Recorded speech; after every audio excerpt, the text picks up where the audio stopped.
Hi, my name is Aditya Ramdas. The year is 2014 and I'm a fifth year graduate student.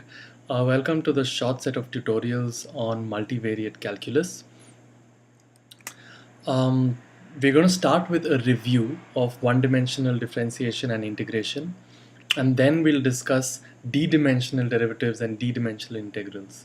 Now, this is extremely important for machine learning as well as statistics. Understanding the theory and understanding the proofs and so on. But even at a more fundamental level, in your lectures, in the courses you're going to take, understanding the notation that the professors are going to be using and so on.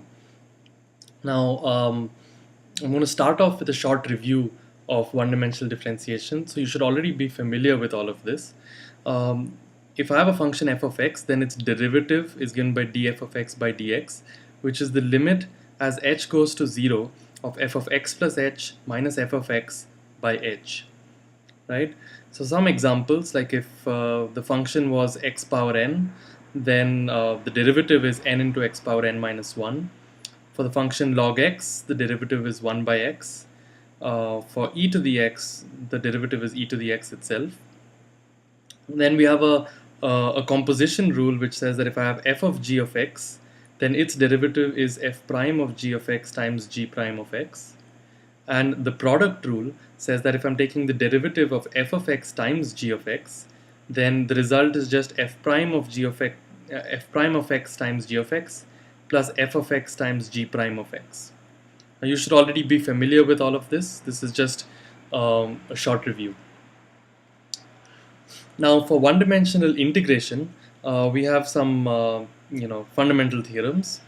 We can say that the integral from a to b f of x dx is capital F of b minus capital F of a for some antiderivative function capital F of x. Now this capital F of x is just the integral from a to x f of x dx, and it satisfies the fact that its derivative is just the original small f of x, right? So again, you should be familiar with this. Sometimes it's written as the integral of f prime of x dx from a to b is little f of b minus little f of a. I'm pretty much saying the same thing in different words. There are sometimes more conditions or qualifications needed, but let's leave that aside for the moment.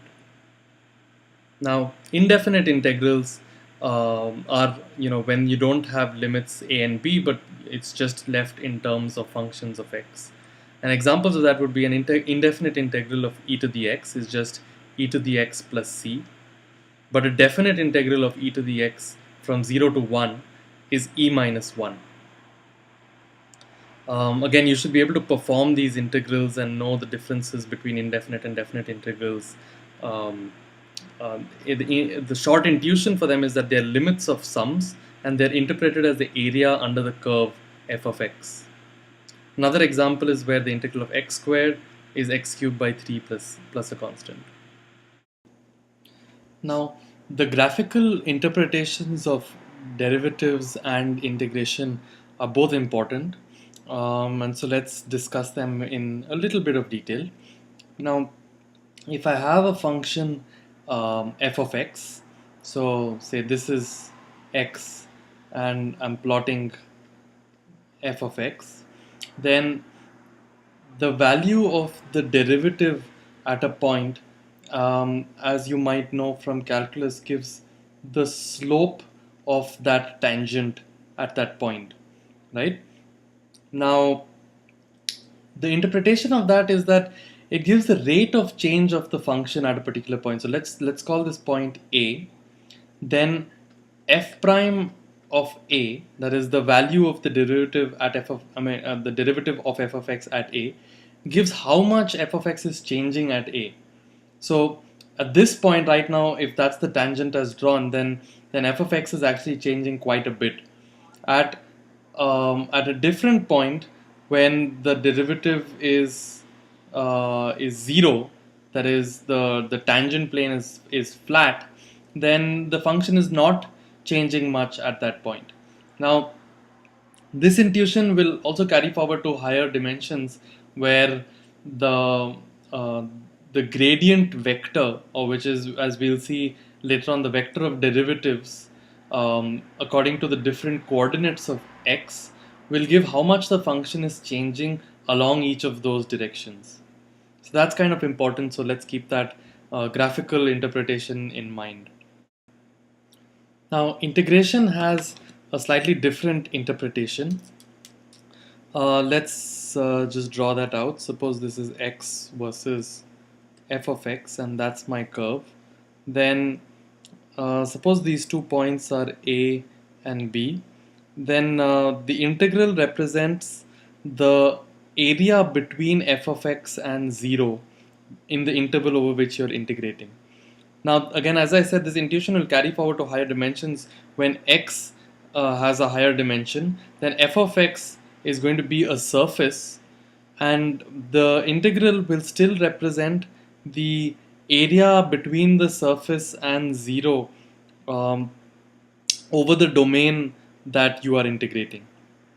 One of the cases that's really important, even in 1D as well as higher D, is for a probability distribution, integral p of x dx is 1.